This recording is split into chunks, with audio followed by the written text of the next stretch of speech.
Hi everybody, my name is Jakob Dopp. I'm the newly appointed Assistant Curator of Graphics with special attention to photography here at the Clements Library. Come join me as we go through a day in my life here at the Clements.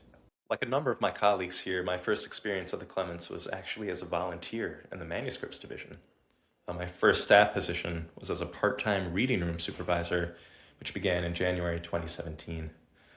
I'd recently finished graduate school and was simultaneously working 2 other temporary jobs while looking for something more permanent. And luckily, I knew someone who had worked at the Clements at the time, and they encouraged me to apply and see what would happen. Well, next thing you know, after several months of working in the reading room, a full-time position eventually opened up in the graphics division at the Clements, which I ended up applying for and taking on. This job mainly revolved around processing materials and cataloging, including materials from the Richard Port Jr. collection of Native American photography. That was a very good learning experience to get cataloging such a wide variety of material kind of under my belt at an early stage. Then after a few years of working in that position, I became officially designated the graphics division cataloger in 2020.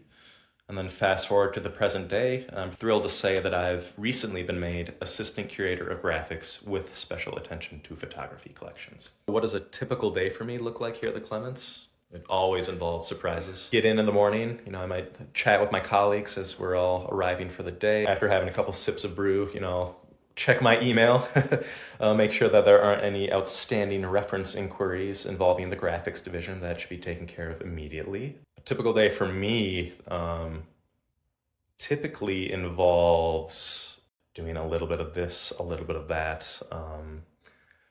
Really, it depends on the needs of our student workers who are volunteer. Do they need to be set up with work? Do I need to review work that they've done? What projects am I currently working on? Because I may simultaneously be juggling working on one collection that is hundreds of boxes worth of material versus also, okay, we're getting in single photographs, cataloging what needs to be cataloged there and putting everything into its corresponding respective buckets and box and forever home. If a lot of stuff is piled up with new acquisitions, maybe I also help out and do a bit of accessioning on a given day if that's starting to stack up a bit. I'll also regularly be involved in doing shifts up in the reading room, which is always a joy because I really like interacting with our researcher community. When it comes to what my favorite materials to work with are, I love them all, of course, but I do love me a daguerreotype in particular. What's a daguerreotype, you might ask? Good question.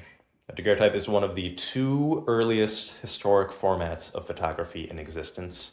They have this undeniable magic about them. You're essentially looking at a reflection in a mirror of silver, a silver-plated copper sheet that has been photographically sensitized. When it's exposed in a camera, it's quite literally freezing a reflection of whatever scene is being captured. One of my favorite aspects of working here is having that ability to play detective, put on that detective hat and go about solving mysteries, identifying people, places, things in old pictures is an absolute delight and a very informative procedure. And it's helped me learn so much about this country, the state that I live in, the city of Ann Arbor, and the human race in general. And just, it's really been an irreplaceable experience, allowing me to grow as a human and a citizen of this country and just knowing so much more about it. What I enjoy so much about working at the Clements in particular is that you are constantly being exposed to new, interesting things about American history and the human experience in general.